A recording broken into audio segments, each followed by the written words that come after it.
Malaysia ini adalah satu-satunya negeri di Asia Tenggara ini yang justru menolak merdeka. Good morning. Assalamualaikum. Win Wan Nor. Saya nak jawab sikit lah. Persoalan kamu ini mengatakan Malaysia hanya satu-satunya negara di Asia Tenggara iaitu Malaysia menolak kemerdekaan ketika itu. Kena tidak seiring dengan kamu. Fakta yang kamu sebut itu pun dah salah. Masa tu Malaysia tak ada. Okay. Biar saya yang bagi tahu kamu. Kenapa 31 Ogos 1957? Kenapa tidak sama sekali dengan 1945 ataupun yang hampir? Okay. Pada ketika itu tanah Melayu yang dianggoti oleh 11 negeri penduduknya hanya 8 juta dengan serba kekurangan.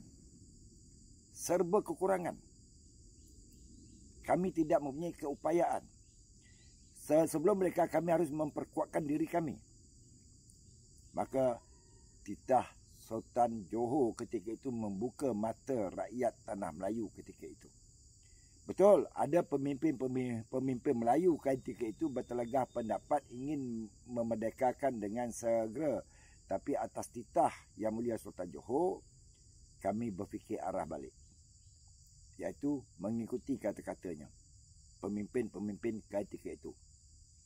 Maka lepaslah kami merdeka pada 31 Ogos 1957 dan video kamu itu pula yang kamu usahakan ni pada 31 Ogos pada 31 Ogos. Okay, betul. Sebenarnya British tidak menguasai kami dengan kekerasan dan tidak dengan menggunakan kuasa politik tetapi ekonomi. Jadi setelah perbincangan ada, maka kami pun dilepaskan daripada cengkaman ekonomi mereka. Bab itu kita sudah lepas. Dan Malaysia terwujud pada 16 September 1963 di zaman Tuanku Abdul Rahman. Sabah dan Sarawak bersama dengan Tanah Melayu, maka terwujudlah Malaysia. Kenapa Sabah dan Sarawak tidak mahu bergabung dengan Kalimantan? Itu persoalan tu yang kalau kamu nak tahu, kamu cari. Okay. Apabila setelah tahun 69, tampuk pemerintahan itu bertukar daripada Tuanku Abdul Rahman kepada Tun Abdul Razak. Dua perkara Tun Abdul Razak buat untuk rakyat Malaysia ketika itu. Yang pertama pendidikan, yang kedua kesihatan. Maka tahun 70-an, Tun Abdul Razak telah memohon bantuan daripada Indonesia supaya membekalkan guru-guru daripada Indonesia. Kerana Indonesia ketika itu lebih maju daripada Malaysia. Ini memang tidak dinafikan pada zaman Suharto. Ikatan persahabatan, maka datanglah guru-guru daripada Indonesia membantu kami dalam sistem pendidikan. Begitu juga perubatan, doktor.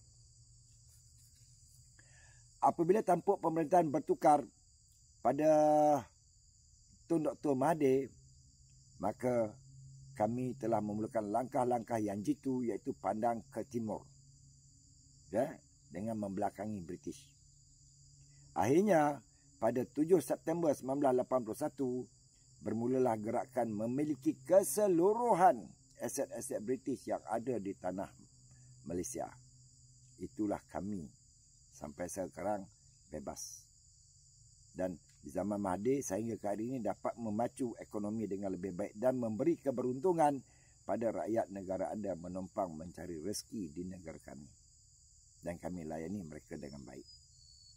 Jadi kalau ingin membuat satu-satu komentar, buatlah dengan lebih jelas dan berilmu supaya dapat diikuti oleh anak cucu kita. Cuma satu saya nak ingatkan, Malaysia tidak membayar sebarang ganti rugi kepada British daripada kemerdekaan tersebut. Jadi kamu harus fahami perkataan yang terakhir daripada saya. Tidak membayar ganti rugi kepada kerajaan British. Okay, we want more. Wassalamualaikum.